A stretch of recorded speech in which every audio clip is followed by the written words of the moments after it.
Hello प्यारे परीक्षार्थियों, आप सभी को मेरा बहुत बहुत नमस्कार।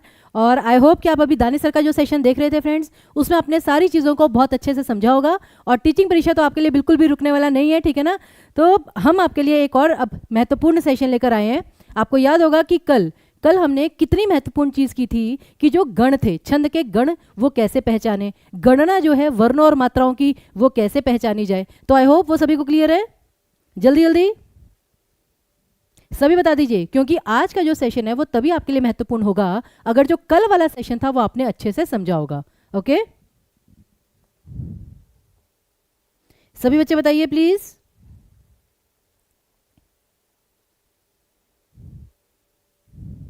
हाँ जी, कल आपको गण और गणना दोनों चीजें आ गई थी, क्योंकि आज हम सीधा मुद्दे की बात करेंगे कि भाई ये मातृ छंद हैं, ये वर्णिक छंद हैं, और उसके बाद उसके महत्वपूर्ण अभ्यास प्रश्न। ओके, चलिए जी, बहुत अच्छी बात है। और वैसे आगे बढ़ने से पहले आप सभी को महाशिवरात्रि की बहुत बहुत शुभकामनाएं, बहुत बहुत बधाई आपके परिवार वालों को भी। और इसलिए टीचिंग परीक्षा भी आपके लिए 61% का डिस्काउंट ऑफर लेकर आया है। टीचिंग परीक्षा के सभी कोर्सेज पर, आप कोई भी कोर्स लीजिए, सभी पर आपको फ्लैट 61% का ऑफ मिलेगा। ओके, चलिए जी, बाकी अगर इसके रिगार्डिंग या और किसी चीज़ के रिगार्डिंग आपकी कोई क्वेरी रह जाती है, ठीक है ना, तो उसके लिए टीचिंग परीक्षा आपके लिए हर सोशल मीडिया पर अवेलेबल है। तो चलिए स्टार्ट करते हैं फ्रेंड्स, वर्णिक और मात्रिक छंद। तो कल हमने ये तो पता कर लिया था कि वर्णों को काउंट कैसे करना है, मात्राओं को काउंट कैसे करना है, लेकिन पेपर में आपको बहुत फास्ट काउंट करना होता है, तो स्पीड तो आपको बढ़ानी ही है, लेकिन थोड़े से नियम भी याद करने हैं। आपने देखिए मैथ्स में आप ज्योमेट्री पढ़ते हैं, ज्योमेट्री में भी तो आप इतने सारे नियम याद करते हैं ना, तो इस छंद में तो केवल थोड़े से नियम याद करने हैं, और वो थोड़े से नियम अगर आपने याद कर लिए तो आपके बहुत अच्छे मार्क्स आ सकते हैं। ठीक है, चलिए जी, तो प्रारंभ करते हैं सबसे पहले। और उसमें जैसे छंद के कई प्रकार होते हैं, तो जैसे वर्णिक छंद, मात्रिक छंद, मुक्तक छंद, उसी प्रकार दो प्रकार के और छंद होते हैं जो आप स्टार्टिंग में ही जान लीजिए। ये आपको क्वालिफाइंग या पीआरटी वाले पेपर में भी पूछा जा सकता है, एक छोटे से डेफिनेशन वाले क्वेश्चन में। और वो प्रश्न क्या है कि साधारण और दंडक छंद क्या होते हैं। प्लीज सभी बच्चे, क्योंकि एक बार जब हम बाकी के छंद करने लग जाएंगे ना, वर्णिक और मात्रिक, नियमों में फंस कर रह जाएंगे, तो ये चीज़ कहीं ना कहीं रह जाती है, पीछे रह जाती है। तो इसलिए सभी बच्चे ध्यान दीजिए कि जितने भी मात्रिक छंद होते हैं, तो जहां पर अगर तो 32 से कम मात्राएं हैं, ठीक है, अगर 32 से कम मात्राएं हैं तो आपका कहलाएगा साधारण छंद। या फिर अगर वर्णिक छंद है तो 26 से कम मात्राएं, मतलब 26 या 26 से कम। उसी प्रकार 32 या 32 से कम, तो वो आपके साधारण छंद कहलाएंगे, नॉर्मल। लेकिन अगर मात्राएं 32 से एक्सीड कर जाती हैं, बढ़ जाती हैं, या फिर 26 वर्णों से ज्यादा का कोई छंद आ जाता है, तो उसे हम कहते हैं दंडक छंद। तो सबसे पहले तो आपको ये परिभाषा पता होनी चाहिए। ओके, एक छोटा सा क्वेश्चन आ सकता है कि दंडक छंद में मात्राओं की, ठीक है ना, न्यूनतम संख्या कितनी होती है, मतलब इस प्रकार से भी प्रश्न पूछा जा सकता है। तो हमें तो हर चीज के लिए तैयार रहना है। ओके, क्लियर है फ्रेंड्स सभी को। तो 26 या 26 से कम मात्राओं वाले साधारण छंद कहलाते हैं, जैसे कि सवैया, सवैया में 26 वर्ण तक हो सकता है, तो सवैया आपका साधारण छंद ही कहलाएगा।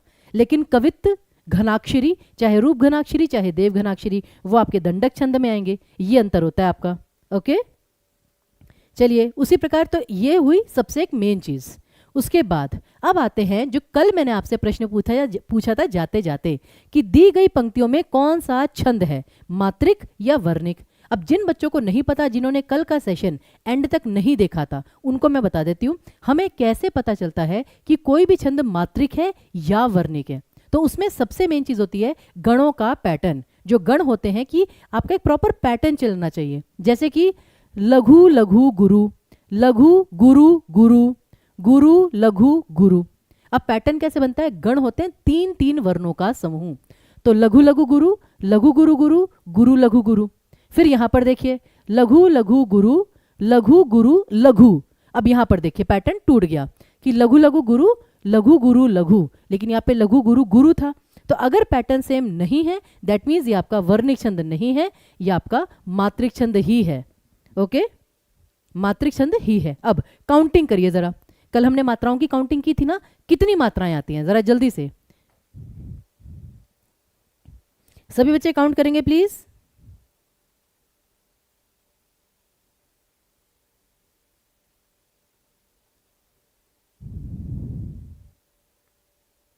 अट्ठाईस मात्राएं हैं, चलिए चेक करते हैं अभी। बाकी बच्चे भी काउंट करिए।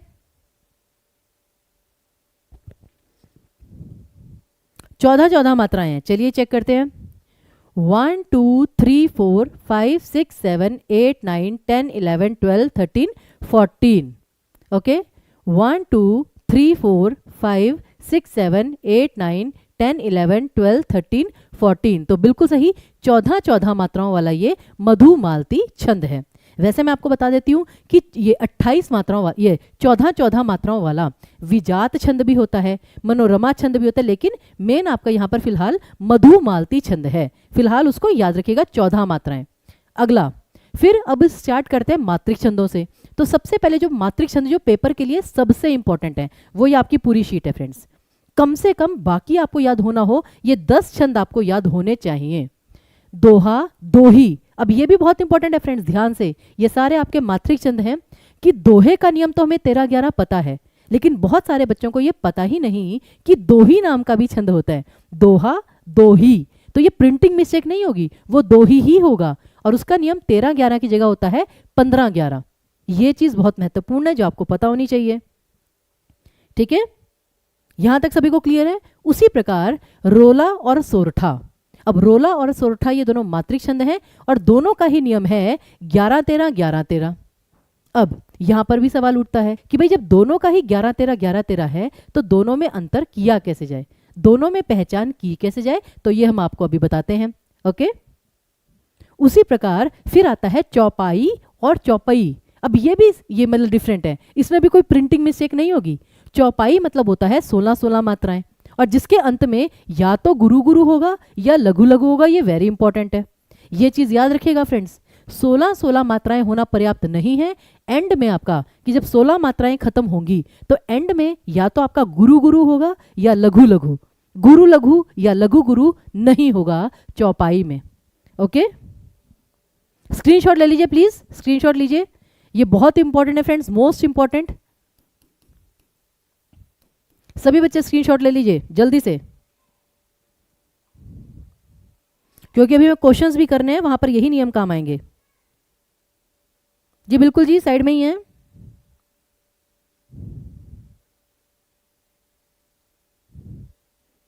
चलिए, उसके बाद अब आता है गीतिका और हरिगीतिका। गीतिका, हरिगीतिका, तो क्या क्या है, 14-12 और 16-12, ये इनका नियम है। मतलब मिलते जुलते। एक होता है ना कि मैम कुछ बच्चे कह रहे हैं मैम ये ना नियम याद करने बहुत मुश्किल हैं, बहुत कंफ्यूजिंग है, तो फ्रेंड्स उसको फिर आप थोड़ा थोड़ा करके याद करिए ना। हमारा पता है क्या लक्ष्य क्या होता है कि एक ही बारी में पूरा छंद का विषय कंप्लीट कर दो, कि आज तो हमें मात्रिक छंद कंप्लीट करके रहने हैं। कोई बात नहीं फ्रेंड्स, जरूरी नहीं है कि आपको एक ही दिन में मात्रिक छंद पूरा कंप्लीट करना है।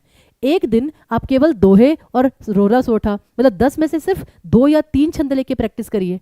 अगले दिन आप 2 या 3 छंद और ले लीजिए। तो ऐसे करते करते आप प्रैक्टिस करेंगे तो आपके लिए बहुत अच्छा रहेगा। ओके, तो 14-12 16-12, फिर 2 छंद और आते हैं, कुंडलिया और कुंडलिनी। फिर मिलते जुलते, फिर वही चीज फ्रेंड देखिए, मिलते जुलते कुंडलिया और कुंडलिनी। अब कुंडलिया जो होता है वो होता है दोहा प्लस रोला, जहां पे 2 छंद मिलते हैं, ये आपका है विषम छंद। अब यहां पर एक और सवाल आता है कि जो छंद के प्रकार होते हैं ना, कि जैसे ये सममात्रिक छंद, अर्ध सममात्रिक छंद, विषम छंद, ये क्या होते हैं, इनको पहचाना कैसे जाए, तो वो सारा हम आपको आज बताएंगे। ओके, लेकिन धैर्य के साथ। तो ध्यान दीजिए, कुंडलिया होता है दोहा प्लस रोला, और इसमें 6 चरण होते हैं, क्योंकि ये विषम छंद है। इसमें 4 की जगह 6 चरण होते हैं। पहले 2 चरण दोहे के, अगले 4 चरण रोले के। तो ये होता है आपका कुंडलिया। और कुंडलिया छंद की एक और विशेषता होती है, ये जिस शब्द से प्रारंभ होता है उसी पर खत्म होता है। यानी पहली पंक्ति का जो पहला शब्द होगा और छठी पंक्ति का जो अंतिम शब्द होगा वो बिल्कुल सेम होगा। ये भी आपको डेफिनेशन वाले क्वेश्चन में पूछा जा सकता है। ओके, और उसी प्रकार अब ये 10 छंद तो आपने कर लिए। अब जो मैंने कहा था कि रोला और सोरठा में अंतर कैसे किया जाए, तो ध्यान दीजिएगा फ्रेंड्स, जो रोला है वो आपका सममात्रिक छंद है और जो सोरठा है वो आपका अर्ध सममात्रिक है। अब यहाँ पे अर्ध सम का मतलब होता है आधा समान, और सममात्रिक यानी जो पूरा समान है। अब ये इसका मतलब क्या होता है, इसका मतलब ये होता है कि जो सोरठा है उसमें ब्रेक, यानी कि जो यति है वो अनिवार्य है। यानी कि 11वीं मात्रा पर आपका ब्रेक आ ही जाएगा। ऐसा हो ही नहीं सकता कि 11वीं मात्रा पर आपका ब्रेक ना आए। लेकिन जो सममात्रिक छंद है इसमें ब्रेक की कोई इंपॉर्टेंस नहीं है, मतलब 11 13 इन दोनों को मिलाकर बनता है 24। तो रोले का केवल एक नियम है कि इसमें टोटल 24 आना चाहिए। ब्रेक चाहे 12वीं पे लगे, चाहे 11वीं पर, चाहे 10वीं पर, या ब्रेक हो ही ना, लेकिन टोटल 24 आना चाहिए। तो इसलिए अर्धसम और सममात्रिक में अंतर ही यही है कि सममात्रिक में टोटल इंपॉर्टेंट होता है, अर्धसम में ब्रेक इंपॉर्टेंट होता है। यह सबसे महत्वपूर्ण है। ओके, क्लियर हुआ थोड़ा बहुत। और उसके बाद रोला के 4 पद होते हैं। अब पद मतलब होता है 2 चरणों को मिलाकर एक पद, जैसे कि ये पूरी की पूरी पंक्ति, ठीक है ना, इसमें 2 चरण हो सकते हैं लेकिन ये पूरा एक पद है। तो ऐसे मतलब 2 पद हो सकते हैं, 3 पद हो सकते हैं, 4 पद हो सकते हैं, लेकिन टोटल 24 आना चाहिए। अब यहाँ पे ना ब्रेक एक बार देखते हैं कहाँ पर आता है। 1 2 3 4 5 6 7 8 9 10। अब देखिए फ्रेंड्स, 10 11 यहाँ पर आया है ह पर। अब ह के बाद ब्रेक तो नहीं ले सकते ना, दैट मीन्स कंफर्म हो गया कि ये आपका सोरठा नहीं, ये आपका रोला है। सभी बच्चे समझ रहे हैं इस बात को? ये बहुत इंपॉर्टेंट है समझना, पेपर में आ सकता है। जैसे पिछली बार आपको अभी जो बीपीएससी का पेपर हुआ था उसमें वर्णिक छंदों के ज्यादा क्वेश्चन आए थे, तो ये पॉसिबिलिटी है कि इस बार मात्रिक छंदों के ज्यादा क्वेश्चन आए, ठीक है ना। देखिए कुछ बच्चे पूछ रहे थे मैम टेलीग्राम चैनल से कैसे जुड़ें, आपके सामने लिंक दे दिया गया है। ओके, इस लिंक को क्लिक करके आप हिंदी बाय टीपी के साथ जुड़ सकते हैं, जहां पर हम रेगुलर क्वेश्चंस करते रहते हैं।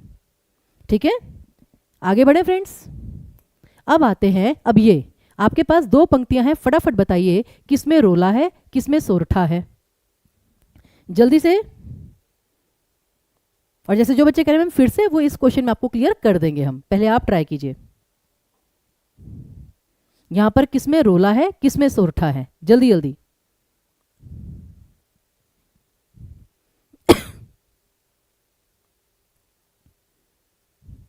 चलिए, शोभा जी का उत्तर आ गया, very good. Kanakalata, Chandrabhushan, very good. Pushpa, अब पुष्पा जी का तो आना ही था। Kundan, Ragini, very good. ममता, अंकिता, प्रिया। चलिए तो सॉल्व करते हैं। यही सयानो काम। और एक फ्रेंड्स सबसे इंपॉर्टेंट चीज, ठीक है ना, उच्चारण। आपको बोलते समय पता होना चाहिए कि ब्रेक कहां पर लेना है। तो जैसे ये है, यही सयानो काम राम को सुमिरन कीजिए, पर स्वार्थ के काज शीश आगे धर दीजिए। अब यहां पर देखिए 1 2 3 4 5 6 7 8 9 10 11, 11वीं मात्रा पर ब्रेक आ गया।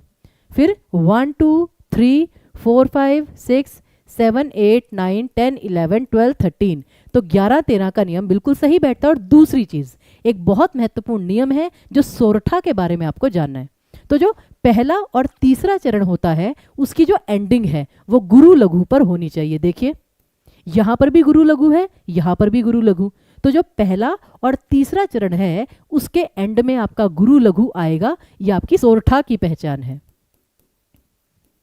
क्योंकि अगर गुरु लघु नहीं आया दैट मीन्स कि वो आपका सोरठा नहीं, वो आपका रोला होगा, अगर 11 13 बनता है तो। ओके, ये चीज। और उसी प्रकार अब ये देखिए, नित नव लीला ललित ठानी गोलोक अजिर में, रमत राधिका संग रास रस रंग रुचिर में। अब आप खुद बोल के देखिए, आपको पता ही नहीं चलेगा कि ब्रेक लेनी कहां पर है, ठीक है ना। वो आप बीच में रुक नहीं रहे, आपने पूरी पंक्ति को एक बार में पढ़ दिया, तो यानी कि यहाँ पे ब्रेक की इंपॉर्टेंस थी ही नहीं, तो यानी यहाँ पे सोरठा नहीं है। अब टोटल मात्राएं 1 2 3 4 5 6 7 8 9 10 11 12 13 14 15 16 17 18 19 20 21 22 23 24। और यहाँ पे 11वीं मात्रा कहाँ पर आई थी? 1 2 3 4 5 6 7 8 9 10 11। अब क्या आप ऐसे बोलेंगे, निजनव लीला ललित ठानी गोलोक अजिर में, तो वो कोई राइम नहीं बन रही है, वो कोई फ्लो नहीं बन रहा है। ओके, और वैसे भी इसमें 11वीं, चलो एक बार को मान लेते हैं 11वीं मात्रा पर भी लघु लघु है, गुरु लघु नहीं है, तो कंफर्म है कि आपका रोला ही है। ओके, तो ये मतलब कुछ कुछ चीजें आपको बहुत ध्यान में रखनी है। आगे देखिए, अब जो मैंने आपको बताया कि सममात्रिक, अर्धसममात्रिक और विषम छंद में अंतर क्या है, ये आपके मात्रिक छंदों के प्रकार होते हैं। सममात्रिक का मतलब है कि जो यति है वो महत्वपूर्ण नहीं है,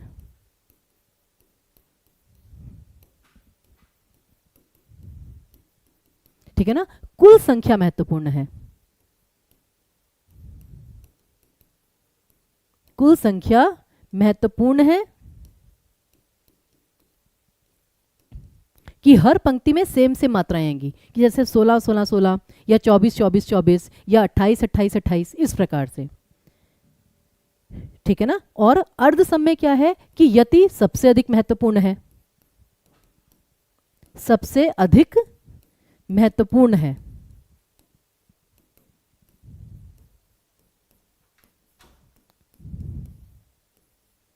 और लास्ट में आता है आपका विषम छंद। तो क्या होता है फ्रेंड्स कि जो जर्नल छंद होते हैं उनमें अधिकतर 4 चरण होते हैं, परंतु विषम छंद ये मुख्यतः 2 ही प्रकार के विषम छंद हैं, ठीक है ना, जिसमें आपके 6 चरण होते हैं और जो 2 छंदों को मिलाकर बनता है, जैसे कि कुंडलिया और छप्पय। पेपर में इसका भी क्वेश्चन आया फ्रेंड्स, ये वेरी वेरी वेरी इंपॉर्टेंट है, प्लीज इसको नोट कर लीजिए कि कुंडलिया छंद दोहा और रोला को मिलाकर बनता है, जिसमें पहले 2 चरण दोहे के, फिर 4 चरण रोले के। और इसकी दूसरी क्वालिटी जो मैंने आपको बताई थी, प्रारंभ और अंत में एक ही शब्द आता है। दूसरा होता है छप्पय। अब जानते हैं एक और चीज मैंने नोटिस की है, छप्पय और उल्लाला को लेकर बच्चे बहुत कंफ्यूज हैं ठीक है, वो इंटरचेंज कर देते हैं दोनों को, लेकिन छप्पय आपका विषम छंद है जो कि रोला और उल्लाला को मिलाकर बनता है। इसमें पहले 4 चरण रोले के, अगले 2 चरण उल्लाला के। तो ये सबसे महत्वपूर्ण बात है।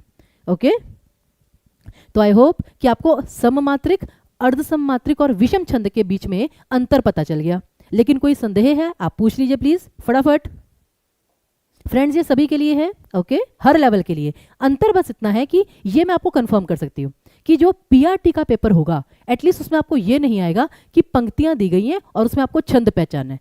पीआरटी में इतना मुश्किल नहीं आएगा, लेकिन हाँ पीआरटी में ये जरूर आ सकता है कि जैसे प्रश्न आए कि कुंडलिया किस प्रकार का छंद है, सममात्रिक, अर्धसममात्रिक या विषम, तो वहां पर आपको विषम चूज करना है। ओके, इतना पीआरटी में आ सकता है। डन, आगे देखिए। अब यहां पर एक और चीज कि कभी कभी अगर आपको ये नियम ना भी याद रहे तो याद रखिए फ्रेंड्स, सममात्रिक छंद कौन कौन से हैं बस उसके नाम याद कर लीजिए। और ये सारे आपको नहीं याद करने प्लीज, कोई आपसे इतने सारे याद करने को नहीं कह रहा, सिर्फ 5 छंद। कौन कौन से? चौपाई, रोला, गीतिका, हरि गीतिका और आपका वीर छंद। 1 2 3 4 5, सिर्फ ये 5 छंद याद कर लीजिए जो कि सममात्रिक छंद हैं। पेपर में मैक्सिमम अगर आएगा तो इसमें से आएगा, ठीक है। लेकिन जो बाकी बच्चे हैं उनको अगर बाकी भी याद करना है तो मतलब इट्स गुड, लेकिन जैसे होता है ना कि कुछ बच्चों को बहुत मुश्किल लगता है, तो मैं उनके लिए इंपॉर्टेंट बता रही हूं। मोस्ट इंपॉर्टेंट यही 5 छंद हैं, ठीक है।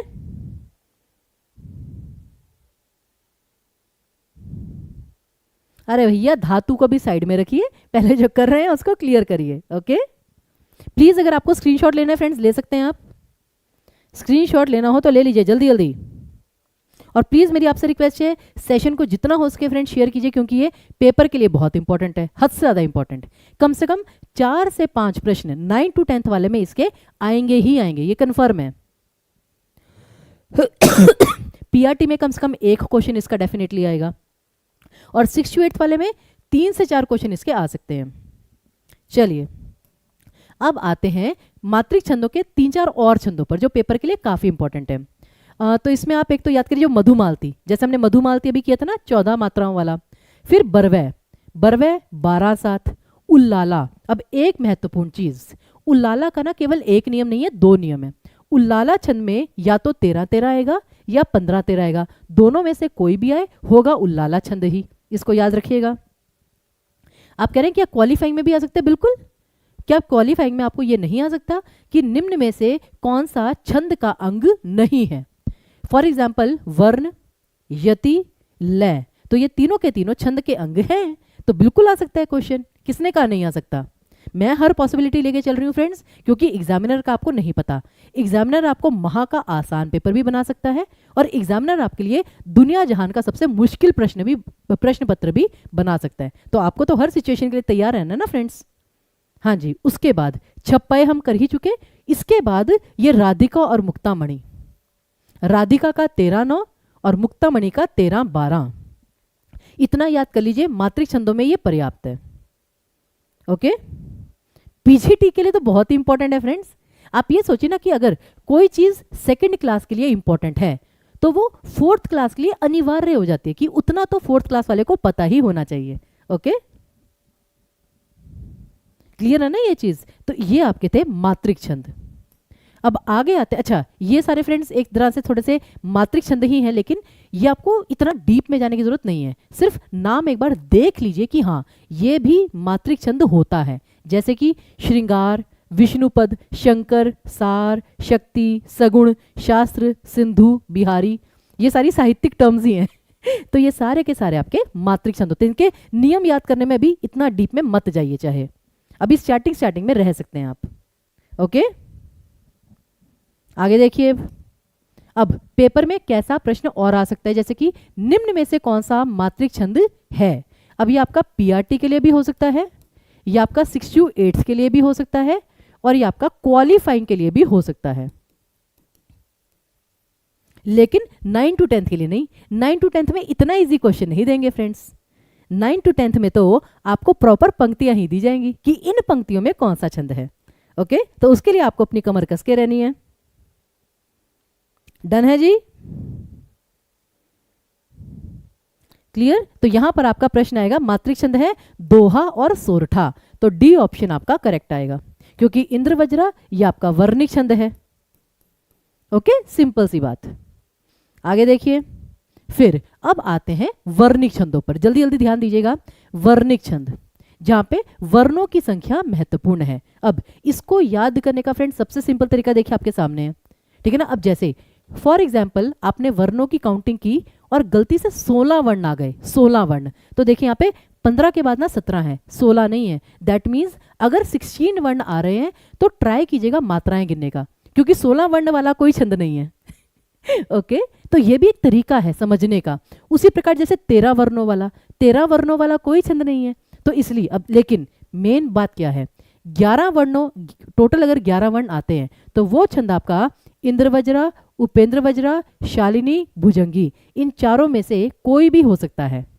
और अब इन चारों में पहचान कैसे करनी है वो हम आगे बताएंगे, लेकिन पहले जैसे मैंने कहा ना कि ऑप्शन एलिमिनेट करने के लिए, फॉर एग्जाम्पल आपके सामने पेपर में 4 विकल्प आते हैं, वसंत तालिका, मालिनी, मंदाक्रांता और द्रुत विलंबित, ये 4 विकल्प आ गए। अब जब आपने वर्णों की काउंटिंग की वो सीधे सीधे आपका आया 12। इसका मतलब क्या है, 12 वर्णों का मतलब है ये ऑप्शन एलिमिनेट हो गया इंद्रवज्रा, ये ऑप्शन एलिमिनेट, ये ऑप्शन एलिमिनेट, आंसर आपका एक ही बचा। तो सिर्फ इतना संख्या भी अगर याद कर लेंगे तो उससे भी बहुत मदद मिल जाती है। ओके, ये लीजिए साइड में हो जाते हैं जी, बिल्कुल साइड में सभी बच्चे। क्या बात है, क्या बात है, अब तो सभी बच्चों को याद हो गया नियम। हाँ, वेरी गुड, एडवांस में बता रहे हैं नियम, बहुत अच्छी बात है जी। ये देख के और अच्छा लगता है कि एक्साइटमेंट, ये जो जोश उत्साह होता है, इसी को वीर रस कहा जाता है फ्रेंड्स। ये जो अभी आप दिखा रहे हैं ना, इसी को वीर रस कहा जाता है। अब ये कोई युद्ध भूमि नहीं है, ये ज्ञान की भूमि है, परंतु इसमें स्थायी भाव क्या है, उत्साह, जोश। ठीक है, तो एटलीस्ट अगर आपको ये नंबर भी याद होंगे, इससे भी आपका आधा काम हो सकता है। क्योंकि बच्चे क्या करते हैं कि जब आगे वाले नियम है कि जगण तगण रगण, वो गणों का जो पैटर्न होता है उसको देख के डर जाते हैं और इस टॉपिक को छोड़ ही देते हैं। क्यों छोड़ना है भाई, जो चीज आसान हो सकती है उसको क्यों छोड़ना। ओके, अब जैसे 14 वर्णों वाला वसंत तालिका, 15 वर्णों वाला मालिनी, 17 वर्णों वाला मंदाक्रांता शिखरिणी, 19 वर्णों वाला श्रादुल विक्रीडित, और 22 से 26 वर्ण, यानी कि अगर आपके 22 आते हैं या 23 या 24 या 26 या 25 तो आपका सवैया छंद होगा। ठीक है, सवैया छंद। और याद रखिए ये सारे के सारे जितने भी हैं आपको जो सामने दिख रहे हैं, ये हैं आपके वर्णिक वृत्त। वर्णिक वृत्त का मतलब होता है समवर्णिक छंद। ध्यान दीजिएगा फ्रेंड्स, कभी कभी बच्चों को पता नहीं होता कि वर्णिक वृत्त किसे कहा जाता है। ये सारे क्या है, समवर्णिक छंद। और समवर्णिक छंद का मतलब यह है कि हर पंक्ति में गुणों का पैटर्न सेम रहेगा, हर पंक्ति में वर्णों की संख्या सेम रहेगी, इसे कहते हैं वर्णिक वृत्त। ओके, उसके बाद अगला जो आता है छोटा सा है बस, फिर आता है दंडक छंद, जो हमने कहा था ना 26 से अधिक वाले, वो केवल 3 हैं, कवित्त, रूप घनाक्षरी और देव घनाक्षरी। कवित्त में होते हैं 31 वर्ण, रूप घनाक्षरी में 32 और देव घनाक्षरी में 33। अब ये जो हैं ये वर्णिक वृत्त नहीं है। क्यों? क्योंकि यहाँ पे गणों का पैटर्न सेम नहीं होगा। यहाँ पे एक नियम है, 31 है तो ये होगा जैसे कि 8 8 8 7, या फिर 7 इन चारों में से किसी एक में आ सकता है, क्योंकि टोटल 31 होगा। इन तीनों में गणों का पैटर्न सेम नहीं होगा, याद रखिएगा। उसी प्रकार रूप घनाक्षरी 32, 32 कैसे आता है? 8 4 32, यानी कि चारों ही 8 8 8 8, बहुत इंपॉर्टेंट चीज। और फिर देव घनाक्षरी, इसमें 33 है तो यहाँ पे 8 8 8 9, या फिर इन चारों में से 9 कहीं पर भी आ सकता है कि 9 8 8 8 8 9 8 8, इस प्रकार से। और ये जो वर्णिक वृत्त है ये मैं आपको पीछे बता ही चुकी हूं कि पीछे हमने जितने भी छंद किए सारे वर्णिक वृत्त हैं। ओके, और ये जो आपको हम बेसिक इंफॉर्मेशन करवा रहे हैं फ्रेंड्स, ये आगे आपको बहुत काम आएगी, क्योंकि प्रैक्टिस क्वेश्चन तो हम 1 मार्च से प्रारंभ करवा ही देंगे, मतलब पेड बैच में, और यहाँ पर भी क्वेश्चंस करवाते रहेंगे। लेकिन ये जो थ्योरी होती है ये सबसे महत्वपूर्ण होती है। ओके, चलिए, तो आप कह रहे हैं बहुत सारा है जी, बहुत सारा तो होता ही है। अच्छा एक बात बताइए, साइंस में जब आपको पीरियोडिक टेबल याद करना पड़ता है तब तो आप नहीं कहते, तब तो आप पूरा का पूरा पीरियोडिक टेबल याद करते हैं। जीके में जब आपको इतनी सारी तारीखें याद करनी पड़ती हैं, तारीख पे तारीख, तारीख पे तारीख, वो तो आप याद कर लेते। तो भाई हिंदी क्या है, हिंदी में भी थोड़े से नियम याद कर लीजिए, ठीक है। हाँ जी, चलिए अब फाइनली जो लास्ट पार्ट आता है कि जैसा हमने कहा था कि अगर जैसे 4 छंद हैं और चारों का नियम सेम है कि जैसे 11 वर्णों वाले इंद्र वज्रा भी, उपेंद्र वज्रा भी, शालिनी भी, ठीक है ना। अब इन तीनों की पहचान कैसे की जाए? तो वो पहचान होती है गणों के नियम से, गण का नियम।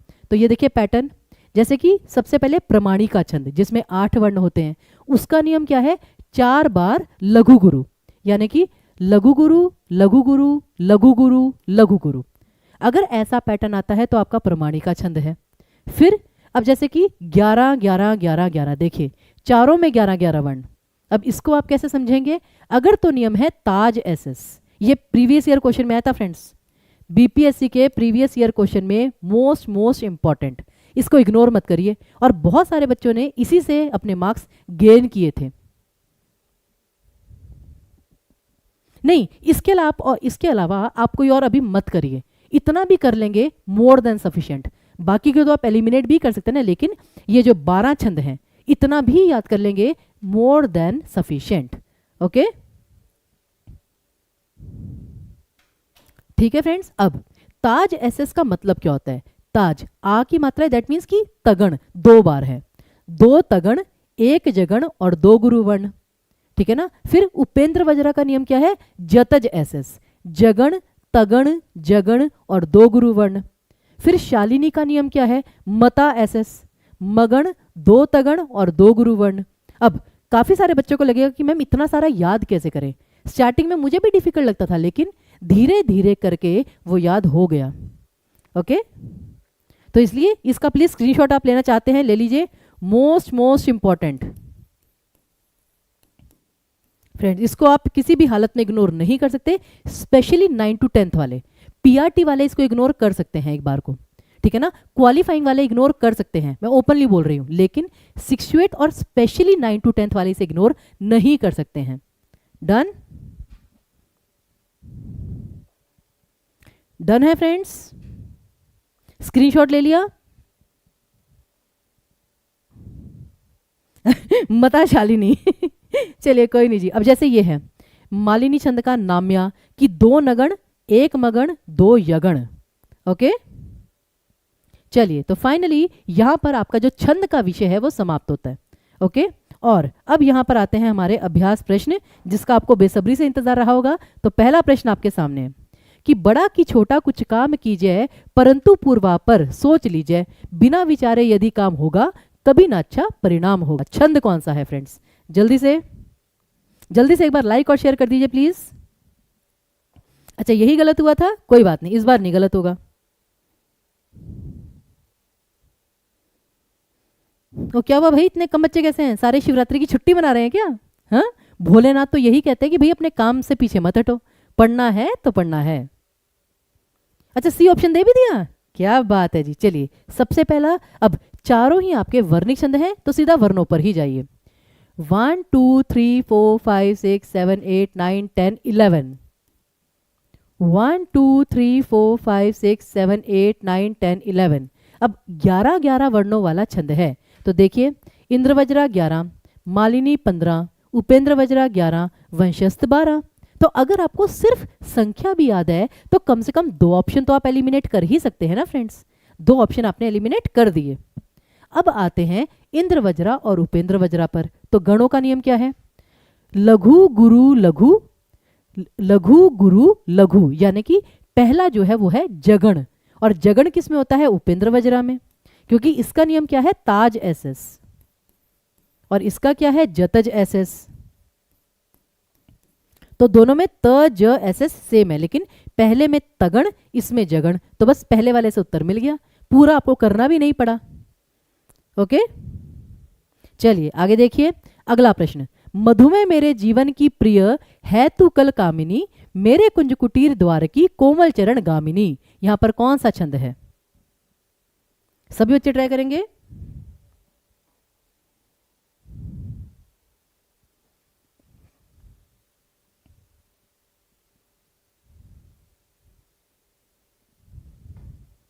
हाँ, पहले वाला तो बहुत जल्दी दे दिया, अब इसका बताइए।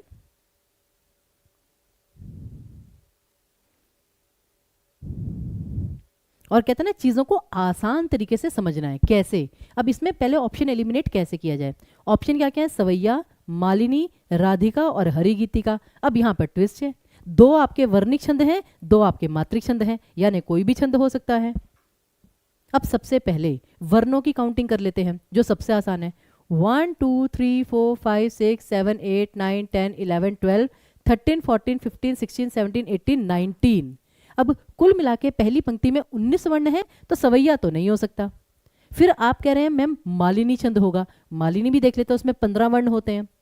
1 2 3 4 5 6 7 8 9 10 11 12, अगर ब्रेक पर भी लें तब भी 12 हैं, तो मालिनी भी नहीं होगा। अब बचे मात्रिक छंद राधिका और हरिगीतिका, तो अब हमें मात्राएं काउंट करनी ही पड़ेंगी। तो काउंट करते हैं।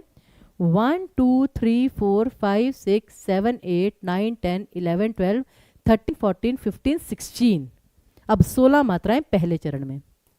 1 2 3 4 5 6 7 8 9 10 11। अच्छा, अब यहां पर 11 आ रहे हैं, लेकिन उच्चारण कैसे? जैसे कि तू कल कामिनी, तो कामिनी उसे थोड़ा हम बड़ा कर सकते हैं, तो लघु को गुरु हम इमेजिन कर सकते हैं। तो 16 12 इतनी एडजस्टमेंट करनी पड़ेगी। क्यों? ये आपको बीपीएससी वालों ने बता दिया है।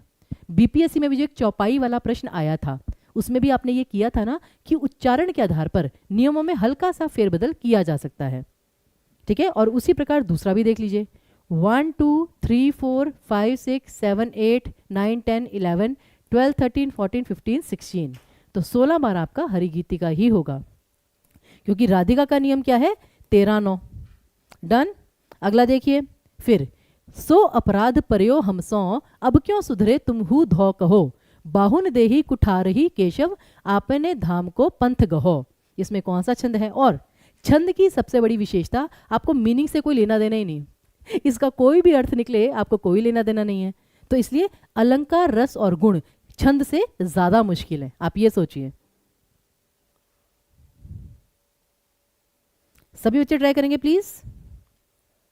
काउंट करिए, सिर्फ काउंटिंग करनी है।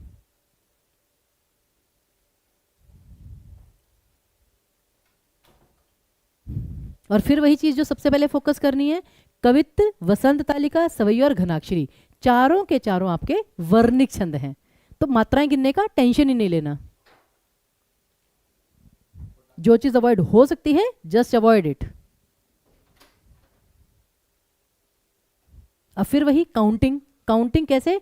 कवित्त में होता है 31 वर्ण, वसंत तालिका में 14, सवैया में 22 से लेकर 26 और घनाक्षरी में 32। अब ट्राई करते हैं, करें काउंट।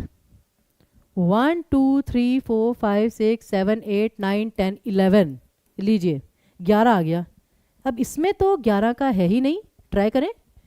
1 2 3 4 5 6 7 8 9 10 11 12। अरे अरे अरे, ये क्या हो रहा है फ्रेंड्स, इसमें 11 इसमें 12।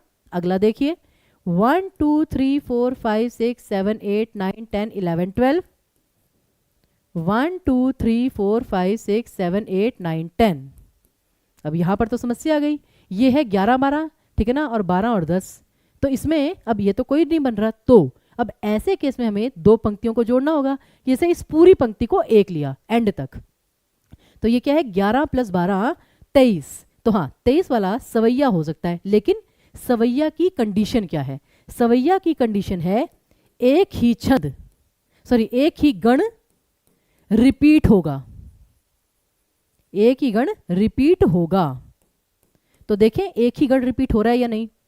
गुरु लघु लघु, गुरु लघु लघु, फिर परयो लघु गुरु लघु, फिर लघु, या मैंने कुछ गलत कर दिया भाई? नहीं, तो गुरु लघु लघु, गुरु लघु लघु, गुरु लघु लघु, लघु गुरु लघु गुरु। अब इसमें भी थोड़ा सा है पेच, फिर भी एक बार ट्राई कर लेते हैं।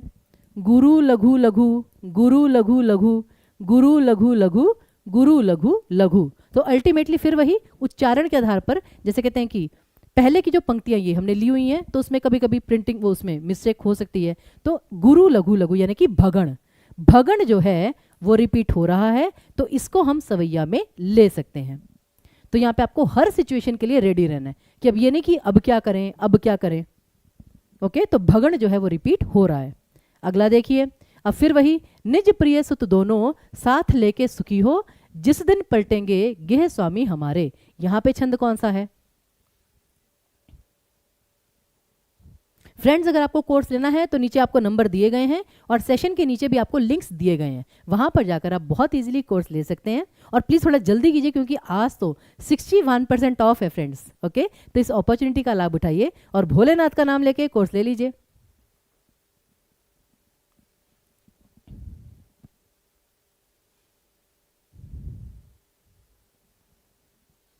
वर्ण नहीं, गण रिपीट होता है सवैया में। चलिए मीनू, वेरी गुड। हाँ जी, ट्राई करें। ए ऑप्शन कह रहे हैं सारे। 1 2 3 4 5 6 7 8 9 10 11 12 13 14 15। चलिए 15। 1 2 3 4 5 6 7 8 9 10 11 12 13 14 15। अब 15 वर्ण तो आ गए, लेकिन एक बार थोड़ा कंफर्मेशन के लिए, अगर पहले दो गण नगण निकले तो फिर आपका मालिनी हो सकता है, क्योंकि मालिनी का नियम क्या है? नामया, यानी कि दो नगण एक मगण दो यगण। तो देखिए लघु लघु लघु, लघु लघु लघु, दो नगण आ गए। गुरु गुरु गुरु, यानी एक मगण भी आ गया। फिर गुरु गुरु लघु, और ठीक है ना, अच्छा सॉरी, लघु गुरु गुरु, लघु गुरु गुरु, तो दो यगण भी आ गए। तो कंफर्म है कि आपका मालिनी छंद है, नाम्या। ओके, आगे देखिए। फिर दी गई पंक्तियों में कौन सा छंद है? पखाड़ते हैं पद पद पद्म कोई, चढ़ा रहे हैं फल पुष्प कोई, करा रहे हैं पय पान कोई, उतारते श्रीधर आरती हैं। अच्छा जी, आज तो मानसी जी का बर्थडे है भाई, आपको जन्मदिन की बहुत बहुत बधाई। आपका जन्मदिन तो पूरा भारतवर्ष मना रहा है आज। हाँ, तो अच्छे से, मतलब कि आपको ऑल द वेरी बेस्ट, जीवन में आपको हर खुशी मिले, हर सफलता मिले।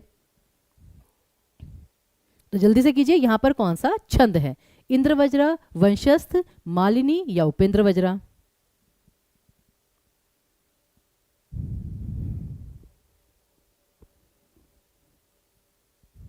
अब फिर वही देखिए, इंद्रवज्रा में 11 वर्ण, वंशस्थ में 12, मालिनी में 15 और उपेंद्र वज्रा में 11।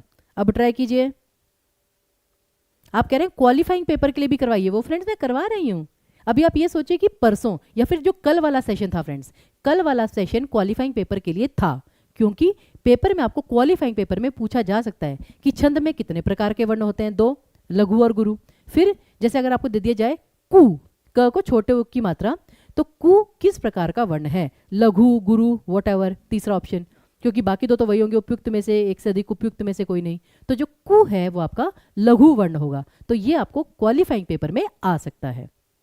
ठीक है, अब चलिए यहाँ पे बच्चे सारे डी ऑप्शन कह रहे हैं, हम भी ट्राई कर लेते हैं। 1 2 3 4 5 6 7 8 9 10 11, 11 वाला है तो ये 2 ऑप्शन कैंसिल। अब फिर वही तगण और जगण, पहला गण चेक कर लीजिए, लघु गुरु लघु, लघु गुरु लघु, लघु गुरु लघु, लघु गुरु लघु, पहला जगण है तो डेफिनेटली आपका उपेंद्र वज्र है। अच्छा अब ये बताइए, खुद आप जज कीजिए कि क्या छंद सॉल्व करने में आपकी स्पीड बढ़ी है।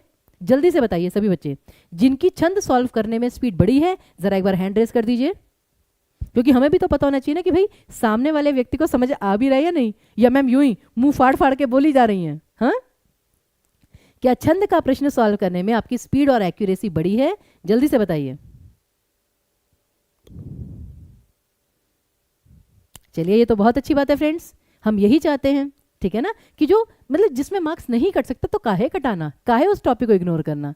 अगला देखिए, इन पंक्तियों में कौन सा छंद है? फटाफट, केवल 4 प्रश्न रह गए हैं, अब जल्दी जल्दी सॉल्व करने हैं सभी बच्चे। दी गई पंक्तियों में कौन सा छंद है? बरवै, चौपाई, गीतिका या राधिका। अब चारों के चारों मात्रिक छंद हैं, मात्राएं गिनिए, बहुत गिन लिए वर्ण, अब मात्राओं पर आइए।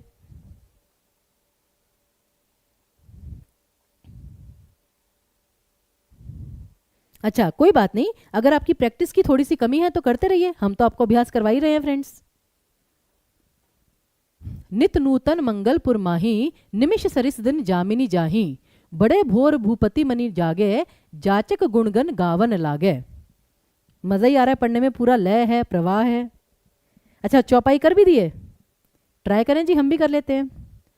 1 2 3 4 5 6 7 8 9 10 11 12 13 14 15 16। अच्छा सबसे पहली चीज 16 मात्राएं और एंड में गुरु गुरु, दैट मीन्स चौपाई हो सकता है। फिर भी आगे एक बार चेक कीजिए, 1 2 3 4 5 6 7 8 9 10 11 12 13 14 15 16 और एंड में गुरु गुरु। तो अगर 16 मात्राओं के साथ साथ एंड में गुरु गुरु या लघु लघु का पेयर है तो आपका चौपाई होकर ही रहेगा।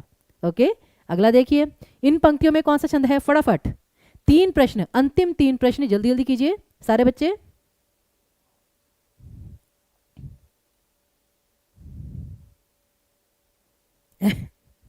चलिए अच्छी बात है जी।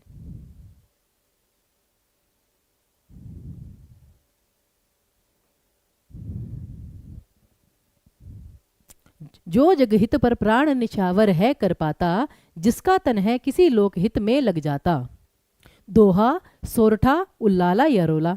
अब जहां पर ये 4 विकल्प आ जाते हैं ना, ये थोड़े से रोंगटे खड़े करने वाले हैं, क्योंकि सारे बहुत मिलते जुलते हैं। सभी में आपका 24-24 या मतलब इस प्रकार से आता है। चलिए सोरठा कह रहे हैं। अच्छा कुछ बच्चे बी ऑप्शन, कुछ बच्चे डी ऑप्शन। अब प्लीज यहाँ पे पलटना नहीं है, जिन्होंने अपना आंसर फाइनलाइज कर लिया है वो कर लिया है। अब हम बताते हैं, 1 2 3 4 5 6 7 8 9 10 11, ठीक है ना। अब जो जगहित पर प्राण निछावर, अब याद रखिए फ्रेंड्स, प्राण पर ब्रेक, ठीक है ना, आप नहीं ले सकते। आप बोल के देखिए, आप ये कह सकते हैं कि जो जगहित पर प्राण निछावर है कर पाता, वो लय नहीं बनेगी, बट स्टिल चलिए एक बार को मान लेते हैं, यहां तक 11 है। 1 2 3 4 5 6 7 8 9 10 11 12 13 11 13। अभी तक दोनों ऑप्शन ओपन है, ओपन है अभी तक दोनों ऑप्शन। 1 2 3 4 5 6 7 8 9 10 11, यहां पर आया 11। अब सबसे इंपॉर्टेंट चीज, यहां पर एंड में गुरु लघु था, लेकिन यहां पे एंड में लघु गुरु है, दैट मीन्स ये आपका सोरठा नहीं है, ये आपका रोला ही आएगा।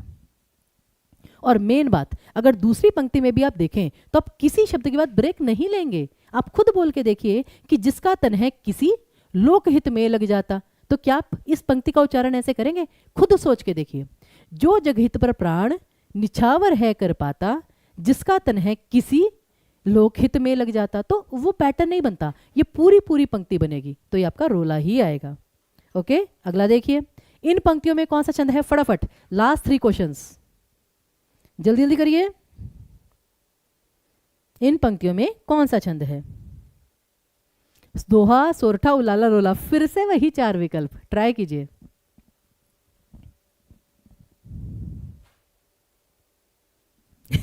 और जहां पर ऐसे कंफ्यूजिंग आ जाए ना, तो फिर मन करता है कि एग्जामिनर मिल जाए बस, कि एग्जामिनर आए सामने और हम पूछें कि भाई क्या दुश्मनी है तुम्हारी हमसे। जिनका सही था बहुत अच्छी बात है, बस वही नियम आपको अप्लाई करना है। लेकिन मुझे खुशी है फ्रेंड्स कि आज सभी का जो एक्यूरेसी लेवल है मैं वो बहुत अच्छा देख रही हूँ कि सभी नियमों को समझ रहे हैं और मेरे बोलने से पहले हम नियम भी बोल रहे हैं। मालिनी नाम्या, इंद्रवज्रा ताज एसएस, तो ये अच्छी बात है। जैसे बाकी बच्चों को याद हुआ, जो दूसरे बच्चे हैं उनको भी याद हो जाएगा। ओके, हाँ जी, अब स्टार्ट करते हैं। 1 2 3 4 5 6 7 8 9 10 11। अब 11वीं मात्रा यहां पर है, लेकिन आप खुद सोचिए कि क्या जो लोट पोट है, इसको लोट को आप अलग बोलेंगे और पोट को आप अलग मतलब चरण में बोलेंगे क्या? तो यहां पर क्या आपको ब्रेक लेना चाहिए? लोट पोट ये तो हमेशा साथ में बोला जाता है, तो जब यहां पे ब्रेक ले ही नहीं सकते, चाहे यहां पे गुरु लघु है, लेकिन बोलते समय जिसकी रज में लोट पोट कर बड़े हुए हैं, इस पूरी पंक्ति को आपने एक ही फ्लो में बोला, बीच में ब्रेक नहीं लिया, तो ये तो पहला परिचायक है कि रोला हो सकता है। लेकिन दूसरी भी देख लेते हैं। 1 2 3 4 5 6 7 8 9 10 11। फिर वही कि घुटनों केवल सरक सरक कर खड़े हुए हैं।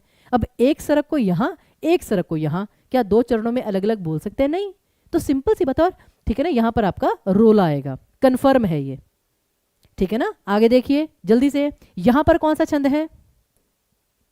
शालिनी, इंद्रवज्रा, उपेंद्र वज्रा, तोटक, चारों ही वर्णिक छंद। अब मात्राओं से पीछे छुड़ाइए, वर्ण गिनिए जल्दी जल्दी। गुरु वाला समझा दीजिए। तो फ्रेंड्स सोरठा में क्या था? सोरठा का नियम ये होता है कि जो पहला और तीसरा चरण है उसके अंत में गुरु लघु आएगा, ठीक है ना। अब हालांकि पीछे वाले में भी दूसरे में गुरु लघु नहीं था, तो वहां पे कंफर्म था कि वो सोरठा नहीं होगा। इंद्रवज्रा इतनी जल्दी बता दिया? काउंट करें जी। 1 2 3 4 5 6 7 8 9 10 11।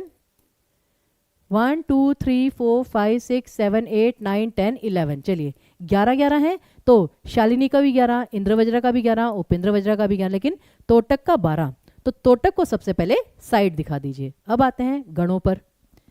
गुरु गुरु लघु, चलिए तगण आ गया तो उपेंद्र वज्रा को भी साइड दिखा दीजिए। और शालिनी, शालिनी छंद का नियम होता है मता एसएस, कि शालिनी तू मत आ, यहां से अर्के कि शालिनी तू मत आ, तो मता एसएस। अब इसका पहला गण होना चाहिए था मगण, लेकिन है तो तगण, ताराज तगण, तो करेक्ट ऑप्शन आएगा आपका इंद्र वज्रा, बिल्कुल सही। और फिर जैसे देखिए गुरु गुरु लघु, दो तगण, फिर लघु गुरु लघु जगण और दो गुरु वर्ण, ताज एसएस, ठीक है जी। तो यहां पर आपका इंद्रवज्रा कंफर्म है। आगे देखिए आज का अंतिम प्रश्न, नहीं इसके बाद एक और है लेकिन वो होमवर्क के लिए। जहां लगा जो जिस कार्य बीच था उसे वहां ही वह छोड़ दौड़ता, समीप आया रथ के प्रमत्त सा, विलोकन को घनश्याम माधुरी।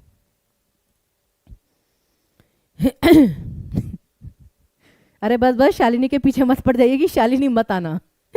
लेकिन नियम याद करने का बहुत अच्छा तरीका है, क्योंकि हमें बाय हुक और बाय क्रुक पेपर क्लियर करना है, क्योंकि हमें फ्यूचर बना के रहना अपना। जल्दी से जल्दी जल्दी करिए। अब फिर वही चीज, राधिका, चौपाई, द्रुत विलंबित और वंशस्थ। अब यहां पे दो मात्रिक और दो वर्णिक छंद हैं, ट्राई कीजिए।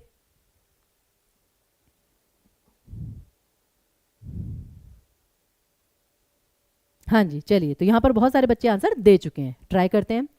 1 2 3 4 5 6 7 8 9 10 11 12। अब 12 है तो द्रुत विलंबित में 12 होते हैं, वंशस्थ में भी 12 होते हैं, तो पॉसिबिलिटी है। फिर 1 2 3 4 5 6 7 8 9 10 11 12। चलिए अब 12 12 वर्ण तो हैं, लेकिन प्लीज मैं आपसे रिक्वेस्ट करती हूं, 12 वर्ण होने का मतलब ये नहीं है कि इसमें राधिका या चौपाई छंद नहीं आ सकता, ठीक है ना। अगर गणों का पैटर्न सेम नहीं होता तो फिर आपका मात्रिक होगा, तो गणों का पैटर्न ही देख लेते हैं। लघु गुरु लघु, गुरु गुरु लघु, लघु गुरु लघु, गुरु लघु गुरु। तो ये नियम क्या बन रहा है? लघु गुरु लघु बोले तो जगण, फिर गुरु गुरु लघु बोले तो तगण, फिर लघु गुरु लघु जगण और गुरु लघु गुरु रगण, ज त ज र। फिर अच्छा अब दूसरे पंक्ति, ये पंक्ति का पैटर्न देखना है कि सेम आता है। लघु गुरु लघु पहला सेम है, गुरु गुरु लघु दूसरा सेम है, फिर लघु गुरु लघु तीसरा सेम है, गुरु लघु गुरु चौथा भी सेम है। तो जत जर, और जत जर किसका नियम होता है? वंशस्थ का। और ये भी आपका बीपीएससी प्रीवियस ईयर क्वेश्चन में आ चुका है। बच्चे ने 12 वर्ण सोचकर द्रुत विलंबित चूज कर दिया था, लेकिन द्रुत विलंबित का नियम क्या होता है? नभार। नभार बोले तो नगण, 2 भगण और 1 रगण। यहां पे क्या है? जगण तगण जगण रगण। तो इस प्रकार से आप सही उत्तर की पहचान करते हैं। ओके, वैसे आई होप कि काफी सारे बच्चों का सही होना चाहिए। तो चलिए फिर आज का सेशन फ्रेंड्स यहीं तक था। जाते आते आपके लिए एक प्रश्न छोड़कर जा रहे हैं कि दी गई पंक्तियों में कौन सा छंद है। अब इसका आंसर आप सभी को कमेंट बॉक्स में लिखकर जाना है। आज के लिए इतना पर्याप्त है, लेकिन छंद की इससे ज़्यादा नॉलेज की जरूरत नहीं है, इतना भी कर लेंगे, मोर देन सफिशिएंट। ओके, चलिए फिर दीजिए हमें ब्रेक। एक बार फिर से आप सभी को, आपके पूरे परिवार को महाशिवरात्रि की बहुत बहुत बधाई, शुभकामनाएं। और इसके लिए टीचिंग परीक्षा भी आपके लिए 61% का ऑफर आया है अपने हर कोर्स पर, तो इसका लाभ जितना हो सके ज़रूर उठाइए। और बाकी अगर कोई क्वेरी रह गई हो तो आप हमें कहीं भी सोशल मीडिया पर रीच आउट कर सकते हैं। और बाकी अगर आपका कोई सजेशन हो वो भी आप हमें कमेंट बॉक्स में लिख सकते हैं। तो मिलते हैं फिर ब्रेक के बाद फ्रेंड्स, तब तक के लिए बहुत बहुत धन्यवाद।